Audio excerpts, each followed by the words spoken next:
There was a time when the expression "one fella's girl" defined the ideal woman. However, today, only the worst kind of fella wants an everybody's girl. Did you know that today the term slut is becoming acceptable and that slut behavior is fashionable and trendy? Ladies, no man really wants a slut, and only the worst kind of man will marry one.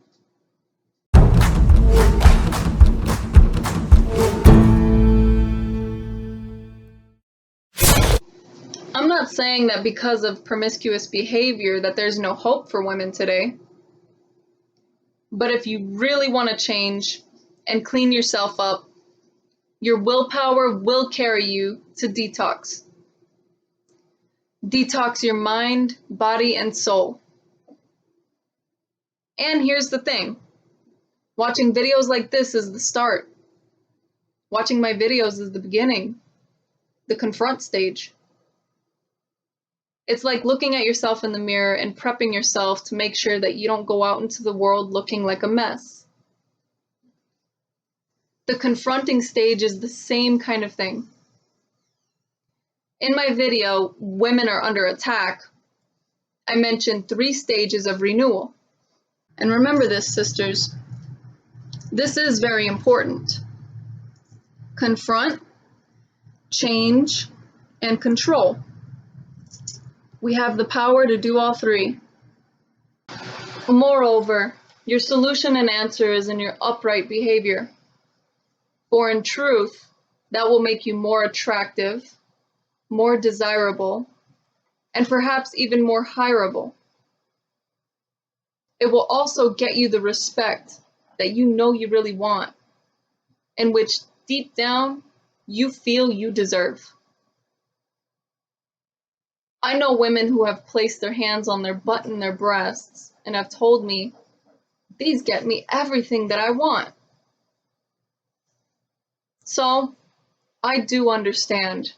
I know it's a tough world out there, sisters. But what these women need to understand is that all it's really doing is getting them disrespect and turning them into a cesspool of sperm. Because having multiple sexual partners, in fact, turns you into a cauldron of urine and sperm. So you see, when she says, "This gets me what I want," she's in fact devaluing herself and putting material value above self-value. She would call it fair exchange, only because that sounds better than calling it prostitution. Now, she may not want to label herself a prostitute. I mean, who does? But she thinks like one.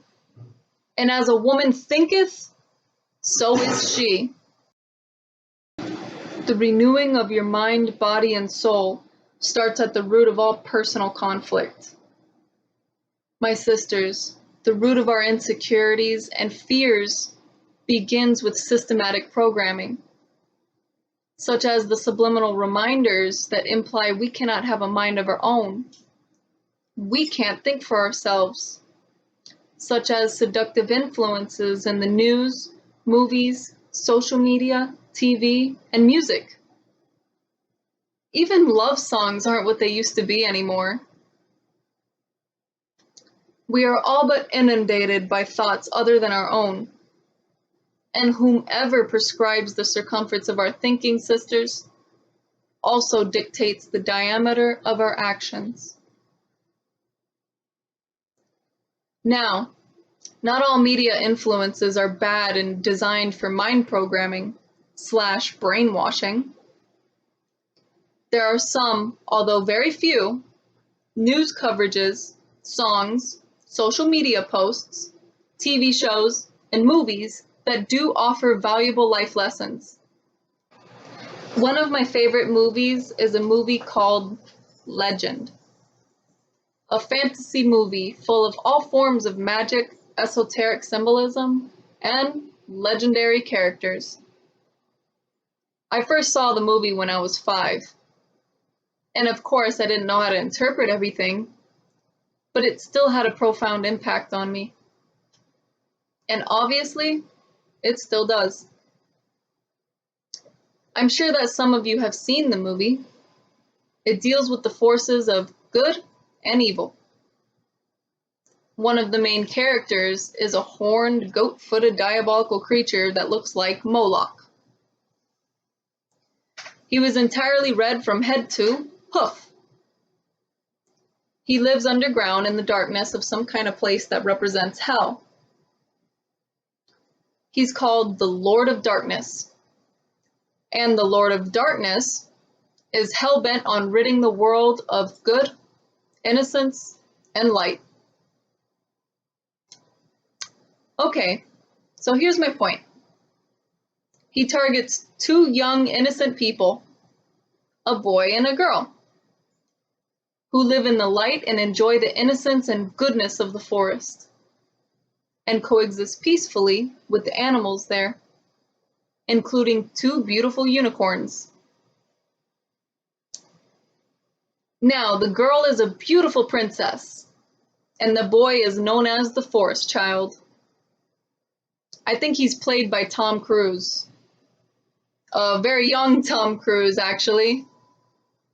Anyways, they are innocent, happy, and in love. So, the Lord of Darkness' focus is on corrupting the girl, and he even wants her to be his wife and rule the world from the depths of hell with him. And he also wants and needs the horns of the unicorns.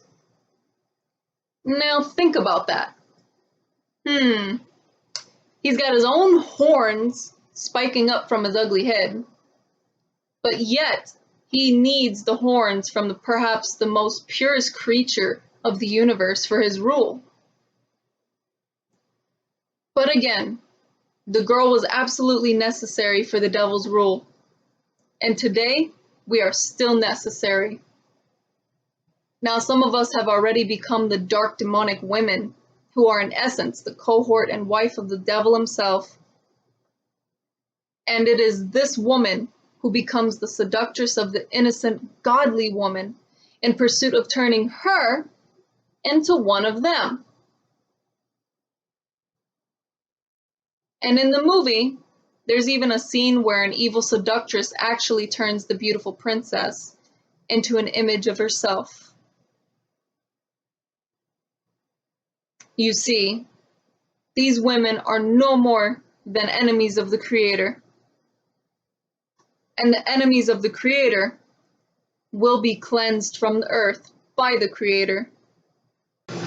So today, godly women, women of light, are joining forces, sword in hand, to resist that demonic woman and her influences. Moreover, in the movie, there were 2 things that ultimately destroyed the Lord of Darkness. 1, shining light into his dark lair, and 2, the princess ultimately resisting him. Now think about that. So, subscribe, comment, like, may peace be with you. Oh, and by the way, in my video, Women Are Under Attack, I mentioned the importance about good diet. If you're interested, check out my cookbook here. You can get it at this link. It's called Moorish Islands Royal Dishes. Thanks, guys, for listening and for watching. Now be ready. Ready for what? War.